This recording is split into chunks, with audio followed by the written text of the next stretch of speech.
ஜனநாயகம் படத்தை வந்து இது விஜய்க்கு வந்து நம்ம நெருக்கடி கொடுத்தா விஜய் வந்து பிஜேபியோட கூட்டணி வைக்க இல்ல ஏதாச்சும்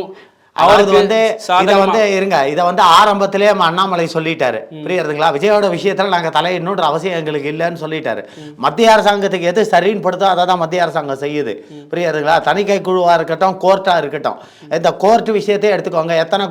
எத்தனை தடவை நீதிபதிகள் மத்திய அரசாங்கத்துக்கே கண்டனம் தெரிவிச்சிருக்காங்க அப்ப இந்த திமுக ஏன் வாயை திறக்கல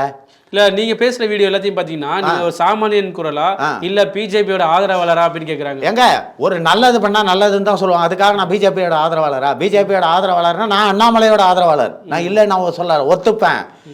ஐ லைக் அண்ணாமலை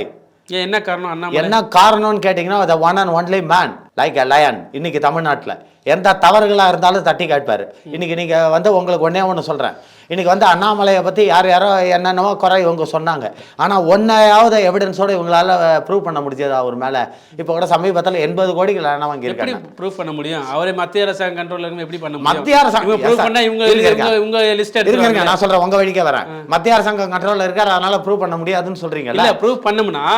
டிஎம்கே எடுக்குதுன்னா அப்புறம் டிஎம்கே ஃபைல் எடுத்துருவாங்களே அது ஒரு பயம் இருக்கும்ல பயம் அது மதாங்க அது மத்த இல்லைங்க அதெல்லாம் கிடையாது அதெல்லாம் டிஎம்கே உங்களுக்கு தெரியாது டிஎம்கே பொறுத்த வரைக்கும் இங்க வந்து சிங்கம் மாதிரி எழுந்து நிற்பான் அங்க போன உடனே காலில் விழுந்துருவான் உங்களுக்கு தெரியாது இப்போ இந்த டாஸ்மார்க் ஊழல் வழக்கில் என்னாச்சு உதயநிதி மேல நடவடிக்கை எடுக்க போறாங்கன்னு தெரிஞ்ச உடனே அடுத்த நாளே கிளம்பி இங்கேருந்து சிஎம் போனாரா போயிட்டு என்ன பண்ணிட்டாரு அங்கே போன உடனே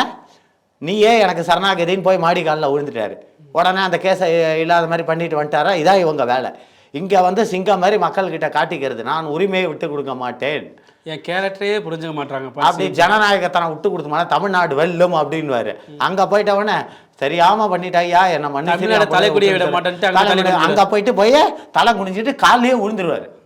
புரியுறதுங்களா இதான் இவனுங்களோட ஸ்பெஷாலிட்டியை